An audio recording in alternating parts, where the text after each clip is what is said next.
أعوذ بالله من الشيطان الرجيم. بسم الله الرحمن الرحيم. يا أيها الذين آمنوا إذا قمتم إلى الصلاة فاغسلوا وجوهكم وأيديكم إلى المرافق وامسحوا برؤوسكم وأرجلكم إلى الكعبين. سورة مائدة آيات نمبر 4. يا أيها الذين آمنوا اي د ایمان خاوندانو اذا قمتم الى الصلاه کله چې تاسو ولاړ سئ الى الصلاه والمنزل فاغسلوا وجوهكم نو تاسو خپل مخونه پریمنځئ وایدیکم خپل لاسونه پریمنځئ للمرافق تر څنګلو پورې وامسحوا برؤوسکم او مسح وکړئ برؤوسکم په خپل سرونو باندې وارجلکم او تاسو خپل پښې ومنځئ الى الكعبين تربيجلك پوری وان كنتم جنوبا فطهروا کچیر تاسو په جنابت کې واست فطهروا نو غسل وکړي وان كنتم مرضى او على سفر کچیر تاسو واست مریضان او على سفر یا په سفر باندې او جاء احد منكم من الغائط او یا راغلی یو تاسو څخه من الغائط د حاجت د ځای څخه او لامستم النساء او یا صحبت کړي استاسو یو النساء د شذو سره فلم تجدوا ماء او پیدا نه کړي وب فتيمموا صعيدا نو قصد وکړي صعيدا طيبا فاكي خاور لره فامسحوا بوجوهكم مسح وکړي په خپل مخونو باندې وایدیکم په خپل لاسونو باندې منه د خاورت.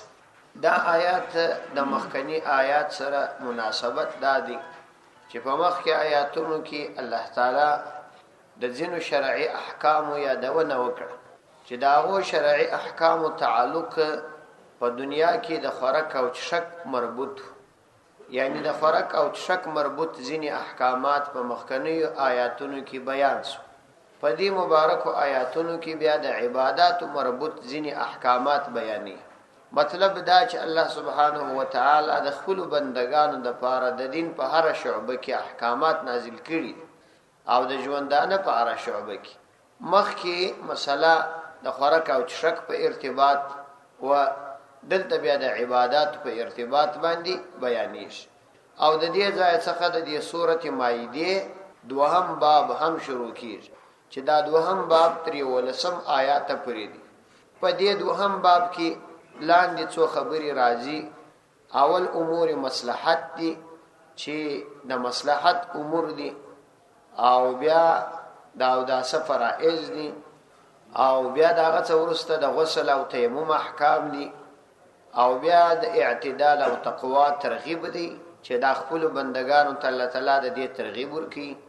بیا زیری دي، بشارت دي، او بیا تخویب او ترغیب دي، بیرونه او د آخرت طرف ته ترغیب ورکول. ويا أيها الذين آمنوا إذا قمتم إلى الصلاة فاغسلوا وجوهكم. يا أيها الذين آمنوا أيد إيمان خاوندانو إذا قمتم إلى الصلاة کله چې تاسو ولاړ سئ إلى الصلاة والمنزل، یعنی کله چې تاسو د المنزل د اداینې اراده وکړي او تاسو او دس نوي نو تاسو او دس تازه کړئ چې دغه د او دس تازه کېدل عبارت دي د دغو اعضاو د پریوللو څخه. فاغسلوا وجوهکم نو تاسو ومنځئ وجوهکم خپل مخونه. د مخ پریولل په اوداسه کې فرض دي، او کوم شی چې د قران کریم په آیاتونو باندې ثابت وي هغه فرض بلل کیږي، او یا په متواتر حدیث باندې نو دا په قران ثابت دي د مخ پریولل فرض. مخ په شریعت کې د ورشتانو د بیخونو څنیولې د سر د ورشتانو د بیخو څخه او دا د ځنی لاندې حصہ تر دغه ځای پورې دا د مخ حصہ ده، او د ور د یوې نرمۍ څنیولې بیا تر بلې نرمۍ پورې دا د مخ حصہ ده، او دغه ته په عربي کې وجه ویل کیږي. د دې پریولل فرض ده. که په دغه حصہ کې د نوک په اندازه خالی ځای پاتې شي نو هم دغه او دسه نسی کی. نو اوس دا چې ځینې کسانو ژیري غنی وي او د ځینو کسانو ژیري بیا څنګه وي، نو د کوم چا چې ژیره غنی وي شریعت کې د هغوی د پاره د دې اجازه ستا که هغوی د ورېښتانو بیخو ته اوبه ونه رسولای سي فقط خلال د ژیرې وکړي نو دام کفایت کوي ځکه چې هر ورېښته بیخته اوبه رسول څه ګران کار وي او د ځینو کسانو ژیرې بیا څنګه د هغو دپاره بیا دا لازمي ده چې هغه به خامخا و پوست ته دننه بشرې ته چې دا دننه پوست دی دې پوست ته به اوبه رسوي او دا لازمي دی دا د ژیرې د خریلو نو یو تاوان دام دی هغه د ګناهو سره سره یو تاوان یې دام سو چې دی به خامخا دا مخ پوره پرېولي ولې چې که ژیره غټه وه نو په شریعت کې د ده دپاره دا اساني وه چې ده خلال کړي وه دا چې د ژیره کوچنۍ کړې ده نو لا محاله به هغه پوست ته اوبه رسوي دا ورباندې لازمي دي البته ځینې کسان بې ځایه صوفیان وي ژیره یې غټه وي نو یې نلکۍ ته ژیره داسې نیولي دا اسراف دی دا هېڅ کار نه دی دا بې ځایه صوفیګرت دی د دې څه ځان ساتل پکار دی ویا ایها الذین آمنوا اذا قمتم الى الصلاة فاغسلوا وجوهکم نو تاسو ومنځئ وجوهکم خپل مخونه نو دوه قیده پکښې راله یو دا چې اودس هغه وخت پر تاسو باندې لازمي دی چې کله تاسو د لمانځه د اداینې اراده وکړئ یعنی که د لمانځه اراده مو نه وي کړې نو بیا در باندې لازمي نه دی او بل دا هغه وخت لازمي دی که تاسو اودس نه درلودلی یعنی معنا یې دا نه ده چې فقط د لمانځه اراده دې وکړه نو اودس به تازه کوې که دې درلود دی که دې نه درلود بلکې که تاسو اودس نه درلود حضرت عمر رضی الله عنه وایي زه به پیغمبر علیه صلات وسلام پسې پسې ولم هغه د ذریت دپاره ولاړې نو ما یوه لوټه کې اوبه برابرې کړې نو دا مې د پیغمبر علیه صلات وسلام دپاره نږدې ورته کښېښودلې کله چې پیغمبر علیه صلات وسلام فارغه سو را وګرځېدي ما ته وویل چې دا لوټه څه پکې ول ما ورته ویل چې د دې دپاره چې اودس ورباندې تازه کړي ول زه الله تعالی په دې نه یم امر کړی چې د ذریت نه وروسته به فورا اودس تازه کوو په دې کې پیغمبر علیه السلام خپل امت ته د اساني یو تعلیم ورکړ چې یعنی دا پر تاسو باندې لازمي نه ده د اودس چې خامخا به د ذریت څخه وروسته فورا اودس تازه کوي بلکې فقط استنجا او لغوي اودس چې د لاسو پرېولل او استنجا وهل دي دا هم کفایت کوي لیکن په اوداسه باندې اوسېدل دوامدار وای د دې ډېرې ګټې دي یو دا چې دغه کس ته به وایي الله تعالی د مرګ په وخت کې کلمه شهادت نصیب او بل دا فرض کې به پر اخره سي او بل دا چې الله تعالی به دی د ډېرو قسم امراضو څخه وساتي علماو د دې فضائل بیان کړي په پیغمبر علیه السلام د بیان جواز لپاره خپل امت ته دا طریقه وښودل چې پر تاسو دا لازمي نه ځکه پیغمبر علیه السلام کوشش ډېر دا کړی دی چې د امت دپاره سختی پیدا نشي فاغسلوا وجوهکم وایدیکم الى المرافق او خپل لاسونه الى المرافق تر څنګلو پورې ایدی ید په عربي کې د دالاس د ګوتو څنیولې بیا تر دې تخرګه پورې دې ټول ته په عربي کې ید وایي لیکن شریعت د لاسو پرېولل تر څنګلو پورې لازمي کړي او د څنګلو پرېولل سره ضروري دي نو الى المرافق یعنی مع المرافق سره در څنګلو د څنګلو سره به پرېولي وامسحوا برؤوسکم او تاسو مسح وکي برؤوسکم وخپل سرونو باندې او مسح پر سرونو باندې وکي دام فرض پر ټول سر باندې مسح کول دا سنت ده او د سر پر څلورمه حصہ باندې مسح کول دا به فرض ده د سر څلورمه حصہ سر څلور حصے دي یو حصہ د رستا ورش طرف یو د چپا ورش طرف یو د څټ طرف او بل د تندي طرف چې دا د کلګي څخه داسې ونیول شي نو حضرت مغیره بن شعبه رضی الله عنه وايي ما پیغمبر علیه الصلاۃ والسلام ولیدي چې هغه او د تازه کی او د تندي د مخ پر حصہ مسح وک نو دا فرض دي او په مسح کې دا ټول سر کې استل دا سنت عمل دي سره وکي ځینې کسان په مسح کې ډیره کمزوري کوي فقط ما جلاس داس کی بلکې د مسح صحیح طریقه زده کول پکار دي باید دا وکي او د منځو دا د اسد زده کړې د پاره تر ټولو بهترینه طریقه هغه د دعوت او تبلیغ لین دي کپدی کې یو سړی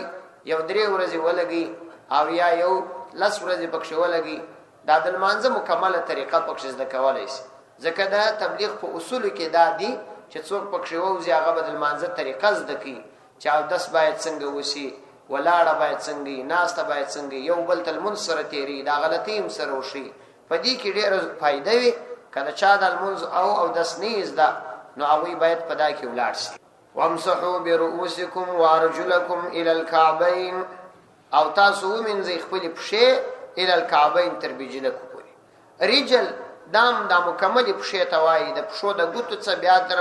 اخره پورې د پښې دې ته رجل ویل کیږي نو چې کله دا ټول ته ویل کېدل نو تر کعبین یعنی سره د بجلکو د پښو پرولل دام پرس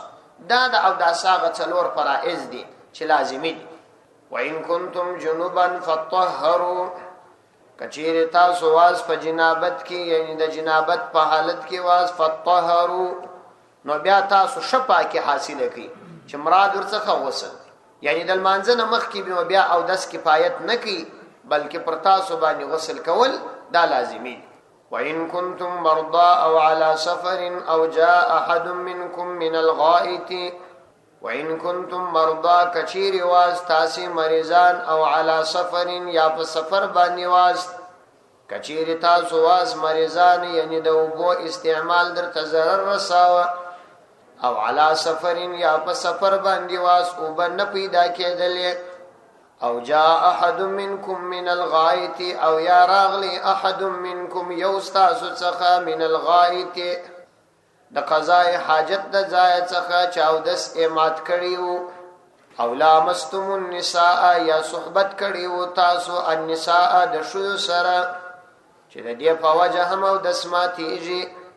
نو په دا ټول صورتو کې فلم تجدوا ماء او تاسو پیدا نکړلې او به یا او به zarar در تر ساوه لکه مرض او یا او به نوې په سفر کې واست او یا د قضای حاجت څخه راغلاس یعنی دوه حالت د عذر الله تعالی بیان کړ یو د سفر حالت او یو د مریضی حالت دا د عذر حالات دي ځکه یا خو بنوي او یا او بتاوان کې او جاء احد منكم من الغائط دا بعام عادي حالت بیان شوی چې مرض کو نسته سفر نسته په یو سړی او د سمات کې د ضرورت د پاره ولار غائط په عربي کې اصلا هغه ځای ته ویل کیږي چې سړی د خپل ضرورت د پاره ورسي او دا داسې پستم ذکرې نو دې ته غائط ویل کیږي ګوري قران کریم هم دلته خاص هغه کلمات چې د قضای حاجت نوم دي هغه نه دي کار کړی دا د دې د پاره چې په اصطلاحاتو کې ادب او احترام دا ډیر ضروری دي او قران کریم د دې تعلیم ورکي خپل پیروانو او جاء احد منكم او یا راس یو منکم استاسو څخه یعنی عذر او سفر خونوی بیل دی او د سمات کې مثلا او لامستم النساء او یا صحبت کړي وی النساء د شذ سره چې په دی وجه هم او د سماتیږي نو په دا ټول صورتو کې فلم تجدوا او تاسو پیدا نکړې ما ان اوب فتیمموا صعيدا طيبا ما ان مطلق راغلی نه نکره او اشاره د وی اطلاق ته یعنی مطلق اوبا هغه وبچ په هغه باندې او د سی کیږي یعنی کتا سی وب داسې وب پیدا کیش په هغه او د سنت سی کیږي مثلا په ترموز کې چای در سره دی او یا نور وب در سره دی چې او د سن په سی کیږي هغه نشي فتیمموا صعيدا طيبا نو تاسو تیمم وکړئ صعيدا په خاور طيبا پاکه په پاکه خاور باندې تاسو تیمم وکړئ وامسحوا بوجوهکم نو د تیمم طریقه دا ده چې تاسو به اوهی د خپل دواړه لاسونه پر مځکه باندې او یا پر هغه شی چې د مځکې د جنس څخه لکه ډبره چې څه ګرس پر پروت یا گچ او یا مثلا د احاق یا دې تورته چې د مځکې د جنس څخه وي هغه باندې تاسو د خپل لاسونه اوهی فامسحوا بوجوهکم وایدیکم منه نو بیا مسح کوي بوجوهکم په خپل مخونو باندې مسح وکړي یعنی دا خپل لاسونه پر مخ باندې راتیر و ایدیکم او خپل لاسونه مسح کوي منه د خاورڅ یعنی دغه شته بیا د لاسونه مسح یعنی مطلب دا دی چې فقط د او داسه څخه ورسته بیا د او داسه قائم مقام هغه تیمم دی نو په تیمم کې اسانه طریقه ده چې بس لاسونه یو واری په ځکه باندې و او بیا وڅنډه چې هغه شيږي میږي ولويږي او په مخ باندې آرام راتیر او دوم ځل بیا د غلاسونه په ځکه باندې و او وای څنډه او په خپل دواړو لاسونو یې راتیر خپل ځان ته خاصه طریقه لري هغه طریقه یې ذکول پکار نو بس په دې باندې تاسو هغه ضرورت چي دي او داس موسو تاسو په دې سره المنځ کوای شي تلاوت کوای شي او څومره عبادت چې د شریعت د خوا او داس غواړي هغه ټول پکوای شي ما يريد الله ليجعل عليكم من حرج ما يريد الله الله تعالی اراده نه لري ليجعل عليكم چې ودي ګرځي پر تاسو باندې من حرج ستنګي ولكن يريد ليطهركم لیکن الله تعالی اراده لري ليطهركم چې تاسو پاکي وليتم نعمته او د پاره دې چې تام کې خپل نعمت علیکم پر تاسو باندې لعلکم تشکرون شاید تاسو شکر ادا کړئ ما يريد الله اراده نلري الله سبحانه وتعالى د دې احکام په مقررولو سره ليجعل عليكم شوغرزي عليكم پرتاسو باندې من حرج ستنگي الله سبحانه وتعالى پرتاسو باندې تنگي نراو یعنی الله تعالی ته دا منظور ده چې تاسو ته اساني راولي تنگي نظر باندې چنانچه الله تعالی په مذکوره احکامو کې چې دا درته ذکر کړي خصوصا او په ټول احکامو کې د شریعت عموما ستاسو د پاره زیاتی اسانی او سهولتونه او مصلحتونه ښکارا کړي ولكن يريد ليطهركم لیکن اراده لري الله عز وجل ليطهركم چې تاسو پاک کړي یعنی ځکه چې تاسو ته د طهارت قواعد او طرق درو شو دي په دې سره تاسو خپل د ځانونو پاکي دا حاصله وایي او دا الله تعالی تاسو د پاره د اسانی یو طریقه لازم نه کړه بلکې د پاکي او طهارت د پاره مختلفي طریقې درته وشو دي کچیر الله تعالی پر تاسو باندې یوازې بس د او دس لازم کړی وای او یا په هر کار کې پر تاسو باندې غسل لازم کړی وای نو بیا په بل هیڅ باندې پاکي نه راتللای نو دا به سختی وای الله سبحانه وتعالى تاسو د پاره اسانی راوست چې کله تاسو د مانځي اراده کوي نو تاسو او دس کوي او په هغه صورت کې چې او دس ونه نو په هر وخت کې او دس نه دی در باندې لازم کړي او بل دا اسانی د سره وکړه چې الله سبحانه وتعالى تاسو د پاره خاور یمزکه قائم مقام د اوبو ودر په هغه سره تاسو د پاکي تنظیم وکړي کایوازي وبوي او بیا وبنوي نو د انسان د پاره به دا څومره تکلیف او الله سبحانه وتعالى چې تاسو د ظاهري بدن د صفائی د پاره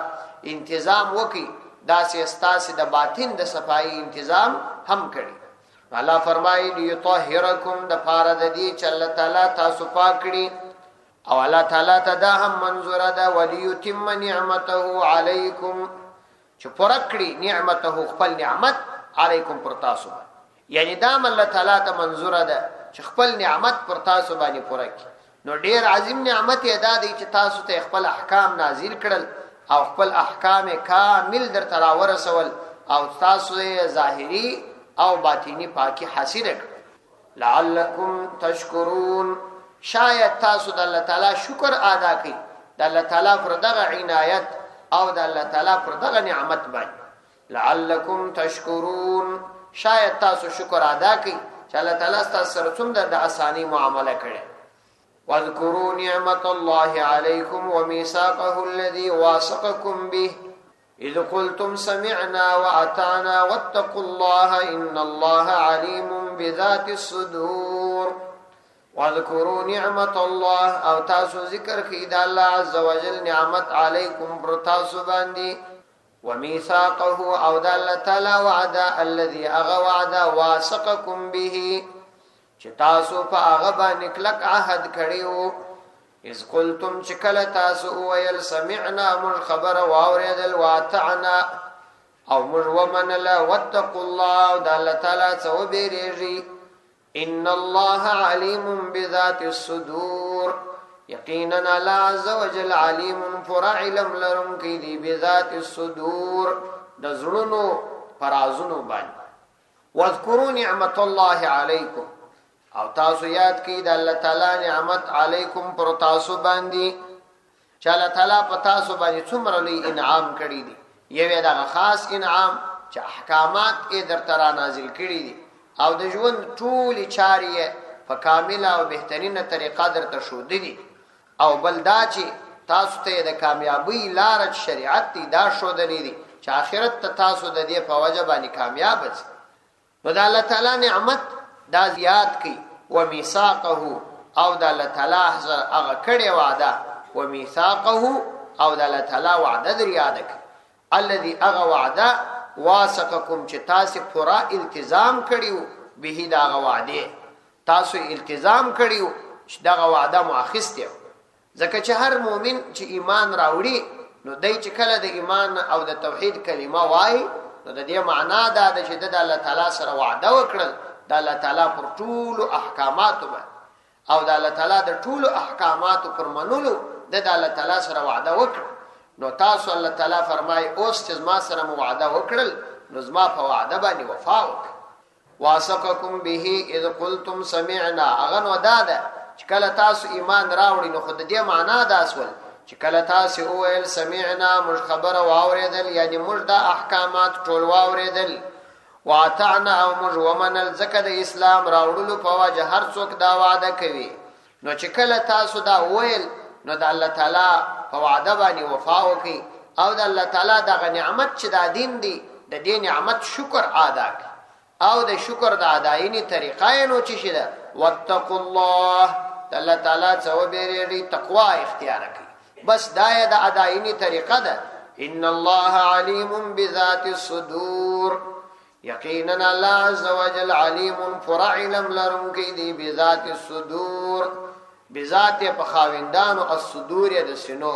یعنی د سینو چې کوم رازونه دي په هغه باندې الله تعالی علم لري. مطلب دا چې د الله تعالی هر کار تاسو کوي د الله تعالی د دین هر کار کوي په هغه کې اخلاص کوي خالد خلیه په ویلو باندې مکوي بلکې پورا اخلاص او ش اعتقاد ورته ولري. صرف منافقانه عمل کول دا کفایت نه کوي. صدق الله العظیم.